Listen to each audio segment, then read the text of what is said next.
Sean Diddy Combs has just filed a brand new bid to get out of jail before his sentencing in a few months. From arguing he shouldn't be locked up for his swinger lifestyle, to highlighting the atrocious conditions at the MDC, to addressing allegations of violence, he is fighting for his life in this new letter to the judge. It always starts the same way. A sudden shift in tone. A quiet story that doesn't stay quiet for long. 1 minute everything looks controlled, polished, untouched. The next minute, Diddy Combs be released from jail? I know I've asked that question before so many different times here on Sidebar, but we have right now a brand new request from his legal team, a brand new filing from his defense team arguing for why he should be released now after that monumental verdict in his criminal case several weeks ago.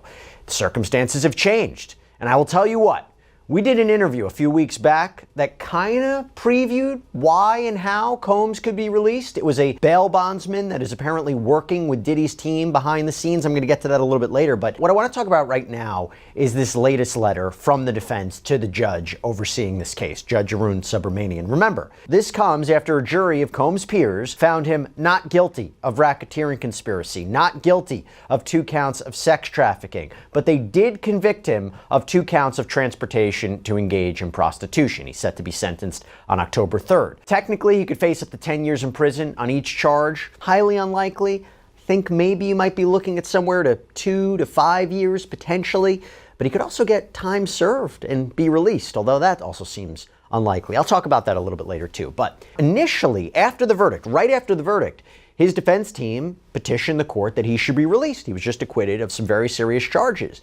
The judge denied it. The judge denied Combs bail once again. And remember, this comes after he was rejected bail multiple times since he was arrested back in September of 2024, highlighting the severity of the charges, the violence, and so forth. But now, this is different. Now, what is the defense arguing? I'm going to go over all this in the new letter. I'm going to give my take at the end about whether or not it's going to be successful and whether or not he will actually be released before sentencing in October. So, the defense begins by arguing that Sean Combs should be released in advance of sentencing, and the court has the power to do this. They have the authority, among other things, because you can clearly show, quote, that there are exceptional reasons why such person's detention would not be appropriate. So, what are those exceptions? What are those reasons? What are those circumstances that are exceptional? They highlight several things that we're going to get into. That the charges he was convicted of, we're going to call them the Mann Act violations. That's what it's called under the law. They're not as severe, they're not as egregious as other convictions in other cases. That the sheer fact that he's locked up at the MDC, the Metropolitan Detention Center, for the past 11 months, that in and of itself is a reason for him to be released. These are all exceptional circumstances, and I'm going to get into all the arguments. But first, they highlight the standard, and they argue that to be released under federal law, you need to show 2 conditions. First, the district court must find by clear and convincing evidence that the person is not likely to flee or pose a danger to the safety of any other person or the community if released. Second, it must be clearly shown that there are exceptional reasons why such person's detention would not be appropriate. Now, clear and convincing evidence is a lower standard, by the way. It's not like beyond a reasonable doubt. Anyway, basically, you have to show he's not a flight risk, he's not a danger, and you have to show there are particular, exceptional, unique reasons for why detaining Combs is wrong. We're going to start with the exceptional reasons justifying his release. And they begin by trying to define, well, what exactly is exceptional circumstances? What does that mean? And they argue that case law suggests a court has a lot of discretion to determine whether a particular set of circumstances qualifies as exceptions. And they say, look, Sean Combs, his case. the walls start cracking, and what leaks out isn't easy to contain. This time, it wasn't just one figure being pulled into the spotlight. It was a connection, a bloodline, a link people weren't prepared to see dragged into something this serious, this heavy, this explosive. When allegations begin to surface, the first reaction is disbelief, not because people think it's impossible, but because accepting it would mean rethinking everything they thought they understood. It forces a pause, a recalculation, a moment where loyalty clashes with reality. And reality doesn't care about legacy. What made this situation feel different wasn't just the nature of the claims, it was the scale, the way the story didn't isolate itself to one person, one chapter, one moment. It expanded outward, touching family, history, and power structures that were never supposed to be questioned publicly. That's when discomfort turns into fear. Because when allegations don't stop at the individual level, they stop being manageable, they stop being something you can spin, deflect, or bear. And they had threesomes. Miss Ventura consistently expressed interest and enthusiasm in her intimate life with Combs, including what they called freak-offs. Jane and Sean Combs had threesomes too. When Jane and Combs watched pornography together, Jane testified that she contacted 2 different porn stars and invited them to join her and Mr. Combs. Both Miss Ventura and Jane testified that very often they would see the same men over and over again for years. In July of 2024, Jane testified, for instance, that she suggested to Mr. Combs that they call Paul. Jane explained that she told Combs she, quote, missed Paul. When asked why she said that, she responded, because I did. This was a lifestyle, one that both Miss Ventura and Jane chose, one they all, as grown adults, had a right to choose. Like many aspects of sex and intimacy, it was not without its complications, its bouts of jealousy, and at times, its frustrations. But that is a hallmark of any serious romantic relationship, and that is what these were, serious, long-term romantic relationships. By the way, not surprising they're really focusing on this because, again, he was acquitted of sex trafficking. They highlight how the jury didn't find sex trafficking of Jane or Cassie, that it didn't occur. There was no force, fraud, or coercion that was used to induce these women to engage in commercial sex acts. For transportation to engage in prostitution, what he was convicted of, the prosecution didn't have to prove that violence was used or that fraud was used or threats were used. It was just, did you transport these women and men for the purposes of sex work, commercial sex acts? And obviously the jury convicted him of that. And they highlight all the jury found was that there was prostitution, payment of porn stars and escorts. And they highlight that he is a swinger, or under the Mann Act, a John. And they argue he doesn't deserve to be locked up for this. Quote, Sean Combs should not be in jail for this conduct. In fact, he may be the only person currently in a United States jail for being any sort of John, and certainly the only person in jail for hiring adult male escorts for him and his girlfriend when he did not even have sex with the escort himself. Over the last 75 years, the White Slave Traffic Act has been limited to defendants who cause interstate travel for financial gain through the business of prostitution. That Sean Combs remains in jail for being convicted of being a customer of consensual adult sex services makes this case truly exceptional. Not only is prosecuting the users of adult prostitution services inconsistent with the Mann Act, it's inconsistent with the prosecution policies of the district attorneys of Manhattan and the city attorney of Los Angeles, California, 2 of the 3 locations where this prostitution allegedly took place. In addition, Mr. Combs is incarcerated while everyone else involved in this identical conduct, his girlfriends, the cowboys, the agency leaders, the porn stars, and others, walk free, as they should. If there was ever a fact pattern that was exceptional under the Mann Act, it is this one. And then they move on to another argument, that the Department of Justice, the DOJ, has usually only charged Mann Act violations when there's financial gain. And they even cite a number of cases in the Southern District of New York, where Combs was prosecuted, that apparently involved defendants that set up a prostitution business for profit. Again, trying to distinguish between Combs' conduct and these cases. He never did any of this for profit, they argued. And they even cite the 1953 U.S. Attorney's Manual that says, quote, as a general rule, prosecution should not be instituted in the so-called non-commercial cases. And they claim the Department of Justice manual today, quote, makes clear that the prosecution of customers involved in an 18 U.S.C. 2421 offense, like Mr. Combs here, is now limited to under PR language. They become systemic questions. They become about influence, protection, and silence. And silence has been a recurring theme. For a long time, everything looked untouchable. The image was carefully maintained. The narrative was tight. Success acted like armor. People assumed that whatever happened behind the scenes stayed there for a reason. Now that assumption is breaking. As disturbing allegations begin to surface, people naturally look for distance. They want to separate themselves emotionally. They want to believe this is exaggerated, misunderstood, blown out of proportion, because the alternative is far more unsettling. The alternative is that warning signs existed long before anyone paid attention.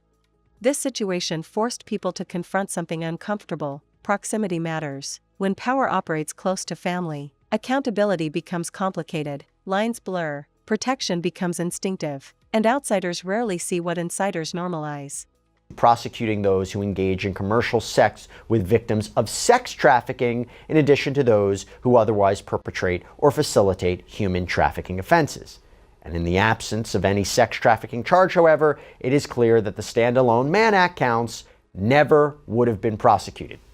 That seems true. I think you ask any legal expert, they will say if all the government had against Sean Combs was the transportation to engage in prostitution charges, just the prostitution charges, they probably wouldn't have gone after him. They coupled it with racketeering and they coupled it with sex trafficking. I agree with that. I don't think that they would have gone after him just for that. Anyway, the defense highlights how modern day prosecutions of Johns is really when you're talking about exploiting vulnerable foreigners who don't speak English well, which again is not the case here.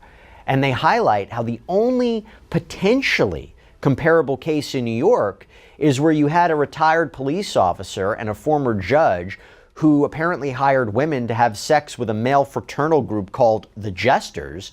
But Combs' attorneys say, while there was no profit there, there's no profit here, there was sex trafficking of those prostitutes. That's what's different. Again, Combs was acquitted of sex trafficking in this case. And here's the main point, quote, moreover, the cases which involve defendants similarly situated to Mr. Combs have been released on bond pending sentencing. In reviewing the cases across the country where the primary or sole conviction was for a violation of 18 U.S.C. 2421, the defendants who were not charged with running a prostitution business have been released pending sentencing. And then Combs' attorneys make another argument for why Combs' conditions are exceptional. And it's about him being locked up at the MDC. They say that a district court judge in the Southern District in another case basically said how bad the MDC is. As Judge Furman noted, the state of affairs at MDC is unacceptable.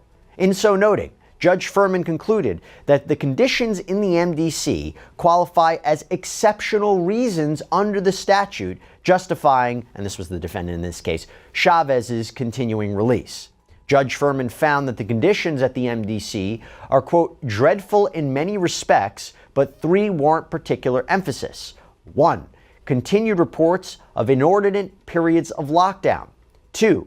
Claims that the facility provides inadequate and or substantially delayed necessary medical care, a particular risk in this case. And 3. General issues about the conditions at the facility. These conditions have not abated in Mr. Combs' detention at the facility. As the court is aware, during Mr. Combs' incarceration at the MDC, the facility was subject to an interagency sweep that was designed to achieve our shared goal of maintaining a safe environment for both our employees and the incarcerated individuals housed at MDC Brooklyn. They're actually quoting what the rationale was. In other words, there is a significant issue at the MDC related to the safety of employees and incarcerated individuals that require outside law enforcement action from multiple agencies to address. Importantly, MDC, as a jail, has a significant law enforcement presence within its walls 24 hours per day that are equipped with investigatory and often unregulated authority. Thus, the requirement of outside law enforcement agencies to ensure safety within the MDC is an admission that serious violence, mayhem, and chaos is occurring within the MDC. That's how things hide in plain sight. The explosive nature of the case isn't about shock value, it's about implication. About what it suggests regarding who knew what, who ignored what, and who benefited from not asking questions. Those are dangerous implications. Once allegations touch more than one person, they stop being dismissed as isolated incidents. They start looking like patterns, and patterns change how people interpret the past. Old moments suddenly feel off. Old interactions feel different. Old footage feels uncomfortable to watch. Context transforms memory into something heavier. That's when the past stops being passive. The seriousness of the case also shifted how people reacted publicly. Gone were the jokes. Gone was the casual dismissal. Reactions became cautious, measured, almost tense. That's not accidental. When disturbing allegations surface, especially ones that involve family ties, people inside the system start thinking defensively, not just about truth, but about survival. In 2018. And in our reply papers yesterday, we submitted a letter from Gina Hyun, who was one of the alleged victims, a different ex-girlfriend. And I think it was a pretty powerful letter about how Sean has changed, how she's not concerned about violence. She thinks he should be released on bail. So we're hoping that that will persuade the judge, given everything else, particularly, as you noted, like the really, really unusual nature of this particular Mann Act conviction and the fact that he's already been in prison, or jail rather, for like 11 months. This case is a one-off to begin with, but we're not aware of any case like this with a Mann Act conviction where anyone's done that much time to begin with. So. And prosecutors, I'm imagining, have come back or will come back and say, well, listen, look, after the raids on his property, he engaged, or what they would say, he allegedly engaged in criminal activity and, obviously violence, they say, with Jane. But they say, look, what was in his hotel room when he was picked up in New York. They made allegations of what he was trying to do while he was in the MDC, whether it was using other inmates' phone privileges to have three-way phone calls. That was litigated before trial. What would be your response to say, you make the point that he is a changed person. The violence that was shown during the course of this trial is from years ago. But how would you convince the judge to say, listen, we are being truthful, we are being honest, we are being forefront, that he really is a different human being? Because the judge, again, this was right after the verdict and didn't have an opportunity for a briefing schedule. How can you make the argument that he is different and that he should be trusted? Well, I mean, I think, the point you mentioned about the arrest, I mean, unfortunately, Sean has struggled with drug addiction for a long time. And I think one of the good things and positive things is that has come out of his incarceration. It's given him an opportunity, to rehabilitate. He's committed to continuing that. He's committed to a long-term program of therapy and helping with the domestic violence problem that he's had in the past. So, at a certain point, you have to just maybe it is a leap of faith, but you have to just give a person another chance. And he really is committed to change and to there being a new chapter of service on his part. So, I think we have to hope that the judge will agree with that. And I think we've made a strong case for that. Do you know when the judge might make a decision on bail? We don't know. Okay. If he denies release again, does that give you a sense of what sentencing could be like? Now, to be clear, my understanding is Judge Arun Subramanian even said at the point, if I make a decision on release, it's not indicative of where I'm leaning towards sentencing. I know there's a pre-sentencing investigation still being conducted or has been conducted. There's a lot of factors to consider. But I have to ask about whether this is going to, have an effect on sentencing. Do you believe it's going to have an effect on sentencing? Does it give you a preview of where the judge is lining up? Because my understanding, correct me if I'm wrong, you are probably going to be arguing for time served, maybe a minimum of 21 to 27 months. Where do you think the judge is going to go here?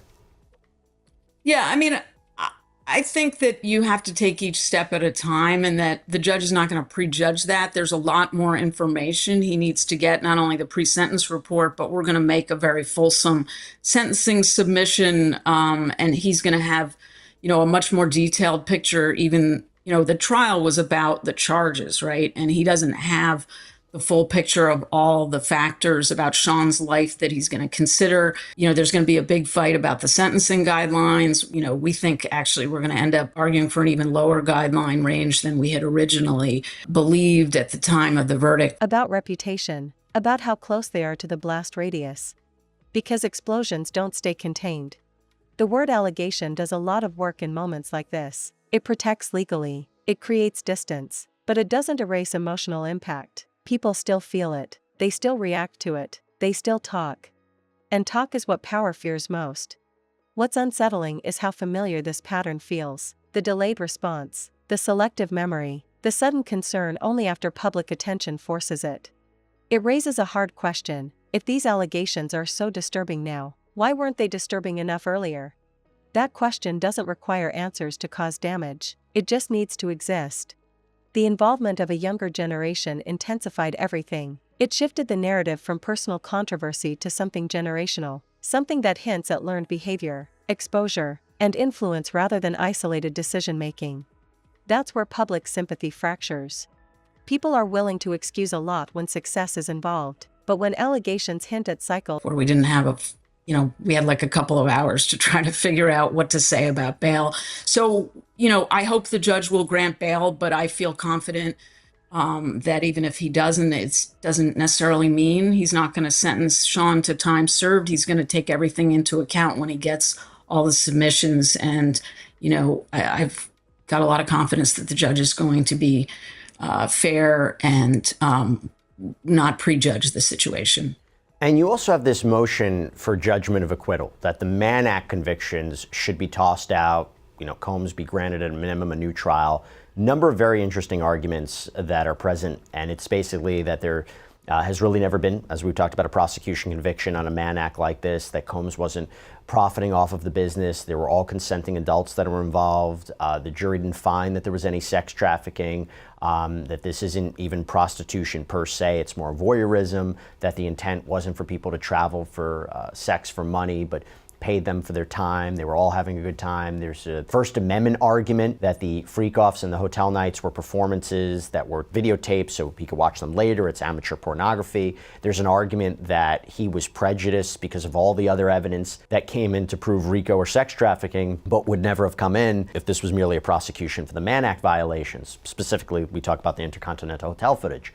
But couldn't the counter argument be, if you look at the text messages and voice notes and the travel, hotel, the payment documentation, that these charges, the Mann Act charges, could have been proven based on that evidence alone and not anything else about racketeering or sex trafficking?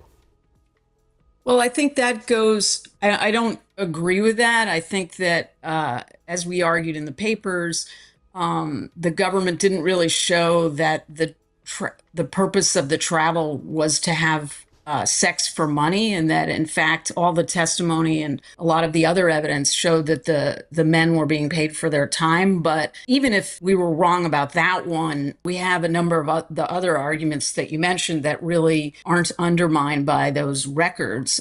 So for instance, one of our main arguments is that this statute, which used to be called the White Slave Traffic Act, it has this long history, but even with this long history, it's never been applied to a case like this.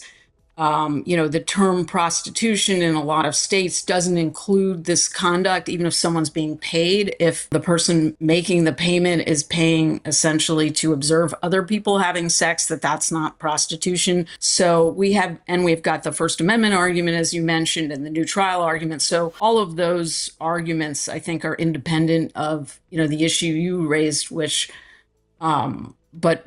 so we think we have a really strong motion. And so we're hoping the judge will agree. We'll see. So just to be clear, I'll list out a couple of things that stood out to me when we were watching the trial. There was apparently this voice message that was played from Combs to Paul, right, one of the purported sex workers. Hit me up when you close. There's a voice message. Hey, Jess, I need to get him from Atlanta to here. Let me know. Hit me up. There was a message from, I think, Combs to Christina Corum. Can security bring me 5,000? There was another audio message to Jane. I sent you 15K, baby girl. There was another one to Frank Rodriguez. Frank, make sure that room is set up right. So in other words, you could look at this and say, and the argument is, even despite all that, it's paying people for their time. It's setting up, let's say, amateur pornography. What makes this not? Because it always seemed that those charges were relatively straightforward, transporting people for the purposes of sex work. You're saying the intent was not sex work. That would just so happen, whatever happens. Instead of moments, tolerance drops fast, defenses weaken, silence looks suspicious instead of respectful. And once that shift happens, there's no reversing it. The explosive reaction also came from unpredictability. Nobody knew how far this could go. Nobody knew who might speak next. Nobody knew what evidence might surface, or what stories might finally be told out loud. Uncertainty creates pressure. Pressure creates mistakes. That's why this case feels heavier than others. It's not just about what's been said. It's about what hasn't been said yet. The possibility that more is coming hangs over everything like static. Disturbing allegations don't exist in a vacuum. They interact with culture, with timing, with existing tension. And right now, there's very little patience for power without accountability. That context matters. The seriousness of the case forced even longtime supporters to slow down, to choose words carefully, to avoid Someone who's been assaulted in the ways that were described, most people have an idea as to how they will respond and act towards that, or their expectation if it happened to their loved one, how they'd expect their loved one to act. And in those situations, you don't expect someone to be tweeting, you don't expect somebody to be sending texts telling their abuser that they love them or that they want more of what took place. However, there are other people who see it from maybe more so the lens of a victim or someone who's been abused, who would say, you know what, that's not so beyond the pale of reason, because the abuse has been so entrenched in this person's mind that they then fall in love with their abuser. And so that's not something that they would, look askance upon or look down upon. So, one of the things about being in trial that I always remind my clients, is that despite all the rules that the judge gives people, no one leaves their life experience or their opinions at the courthouse door. It all makes its way into the courtroom and ultimately into the jury room. And that's why you can see such people who are on one side, like celebrating Diddy being acquitted on the much more serious charges, and other people who are like, how did this happen? I am upset. I feel like victims did not get justice today. Right, exactly. And emotions did run really high, especially when the verdict came down, because I think I myself was pretty surprised at some of the jury's decisions in relation to some of the charges where they found him not guilty. But, obviously they made their decision. They listened to the evidence. They saw all the exhibits, and they made the decision that they did. And say come sentencing that Sean Combs is sentenced to maybe a couple years behind bars in prison. But do you think even after this trial, after everything that we've learned, after the many civil lawsuits that were also filed, do you think that there's any type of way that Sean Combs can have a comeback at this point? Well, I think there's certainly a comeback that could be crafted and created in which we as the public may see. Listen, this is a person who has lived his life in the public light, in the limelight for decades. Okay. And so, as has been said before, fame is one of the more addictive or most addictive drugs known to man. And so he was a very famous, and now some might say infamous person. The idea that he allows the narrative to end with the way in which the evidence came in and this kind of mixed bag verdict does not is not what's the word I'm looking for? If I don't see Diddy allowing the last chapter of his book to be written with this trial, instead, the person that he's held himself out to be and who we now understand him to be is someone who is going to say, look, this was a dark chapter in my life, but now I'm going to show you the phoenix rising from the ashes. And there are other chapters. And I think that he will make an even more concerted effort to be more philanthropic, to be more of a victim's advocate. And also, once he completes these programs, he can say, look, I was once an abuser of women, abuser of drugs, abuser of fame, abuser of power and fortune, but look who I am now. And so I think that's a pretty powerful story. And frankly, people love comeback stories. Yeah, they do love a good comeback story, but I'm curious, in your opinion, do you think that this is all just for maybe a showmanship, or do you think it's all for PR so that way, Diddy can walk out of MDC Brooklyn or possibly a potential prison and just be like, what, I am a changed person. But also in that same breath, what absolute statements, because defending too hard too fast can look reckless. That hesitation is telling. It suggests that even those closest to the situation understand how fragile things are, how quickly narratives can collapse when new information enters the conversation. And once collapse starts, damage control becomes reactive instead of strategic. The most unsettling part is how normalized this all felt to some people, as if the shock wasn't the allegations themselves, but the fact that they finally surfaced publicly. That realization hits hard. It forces people to ask how many other situations never reached this point, how many stories never got traction, how many warnings were ignored because the source didn't have a microphone. Those questions linger longer than headlines. The case also exposed how quickly people reframe morality when influence is involved. The same behavior judged harshly in others suddenly becomes complex or unclear when power enters the equation. That double standard doesn't go unnoticed anymore. The reaction online reflected that shift: less blind loyalty, more skepticism, more demand for clarity instead of character defenses. People aren't satisfied with image management anymore. What happens next almost doesn't matter as much as what's already changed. The perception is fractured, the sense of invulnerability is gone, and once that illusion breaks, it never fully returns. Disturbing allegations don't need convictions to alter reality, they just need credibility and attention, and this situation has both. The explosive nature of the case also revealed how unprepared the system is to deal with accountability close to home. When family is involved, everything slows down, everything gets complicated, everything becomes personal. That's when truth struggles to move forward. But truth has momentum, and once it starts moving, it doesn't care who gets dragged along. The silence right now is loud, louder than statements, louder than denials, louder than outrage. It sounds like people waiting, watching, calculating. And that kind of silence usually means one thing: this story isn't over. Not because people want drama, but because unresolved allegations don't disappear, they sit, they pressure, they resurface again and again until something gives. Whether that's clarity, accountability, or further exposure, nobody knows yet. But what's clear is this: the moment things crossed into family territory, everything changed. The case stopped being just serious. It became unavoidable. And now, everyone connected to it is trapped inside the consequences of what stayed hidden for far too long.